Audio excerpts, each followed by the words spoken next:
Já pararam para pensar como é que um programa consegue ser inteligente? Como é que ele decide que caminho seguir quando tem um monte de coisa acontecendo ao mesmo tempo?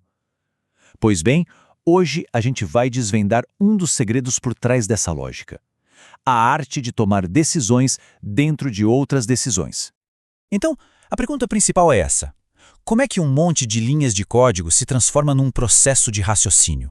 Olha, o segredo, a magia toda, está na lógica condicional. É o jeito que a gente ensina o código a avaliar um cenário, e depois outro, e mais outro, construindo um verdadeiro fluxo de pensamento. Bora mergulhar nisso. Antes de construir um prédio, a gente precisa dos tijolos, certo?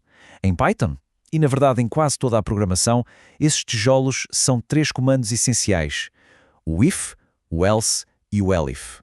Vamos dar uma olhada rápida neles. O if e o else são a dupla mais básica de todas. É um simples ou faz isto ou faz aquilo. O if testa uma condição. Deu verdadeiro, ele executa uma ação. Deu falso, aí o else entra e garante que outra coisa aconteça. É uma bifurcação na estrada, simples assim. Mas e quando a estrada tem mais de 2 saídas? É aí que entra o elif. Ele nos deixa perguntar: ok, o plano A não deu certo, e o plano B? Ou quem sabe o plano C? É a ferramenta perfeita para a gente criar uma sequência de opções, uma depois da outra, antes de chegar num else final, que seria o nosso último caso. Agora que as ferramentas básicas estão frescas na memória, vamos para o que realmente interessa. É aqui que a programação deixa de ser só uma lista de tarefas e começa a ganhar profundidade. Vamos falar sobre como empilhar decisões. Vamos pensar nisso de um jeito bem humano, bem do nosso dia-a-dia.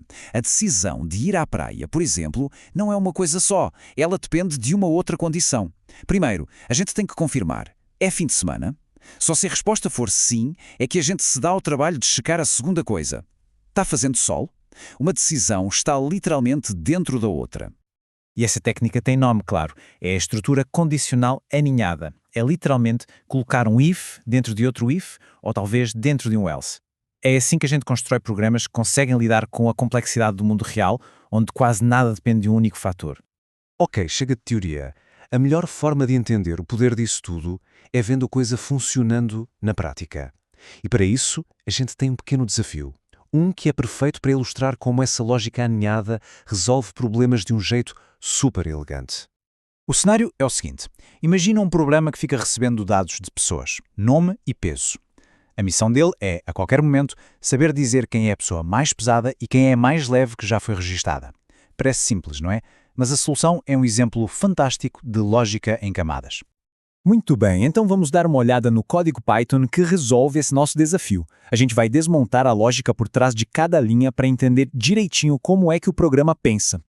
O primeiro passo do programa é uma verificação super importante. Ele olha e pergunta: ei, essa é a primeira pessoa que eu estou cadastrando?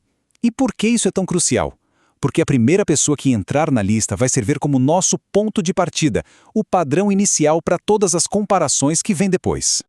Se a lista estava vazia, o programa simplesmente pega o peso dessa primeira pessoa e diz: pronto, por enquanto, esse é o maior e o menor peso que eu já vi. Faz todo o sentido, não é? Com uma pessoa só, ela é dona dos 2 recordes ao mesmo tempo. Agora, a partir da segunda pessoa, e para todas as outras que vierem, o programa vai direto para o bloco else. É aqui dentro que a mágica acontece. É aqui que a nossa lógica aninhada vai brilhar. Então, o processo mental do programa é esse. Ele estabelece uma base com o primeiro registro. Depois, para cada nova pessoa que chega, ele entra num modo de dupla verificação. Será que esse peso novo quebra o recorde de mais pesado? E será que ele quebra o recorde de mais leve? E aqui está ela, a primeira camada da nossa lógica aninhada. Dentro daquele else grandão, o programa faz uma pergunta bem específica. O peso dessa pessoa que acabou de chegar é maior do que o valor máximo que eu tenho guardado até agora? Se a resposta for sim, a consequência é imediata. O programa vai lá e atualiza a variável my, trocando o recorde antigo pelo novo. Pronto, a gente acabou de coroar um novo campeão de peso máximo. Agora, o que é realmente genial aqui é que não importa o que aconteceu na primeira verificação, o programa segue para uma segunda. Repara que é outro if, não um elif. Então ele sempre vai rodar.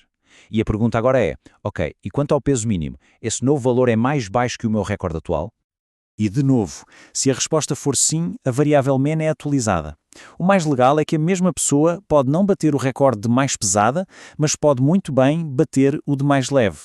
E com essas duas checagens if, que são independentes e estão aninhadas, o programa consegue pegar as duas possibilidades a cada nova pessoa que entra.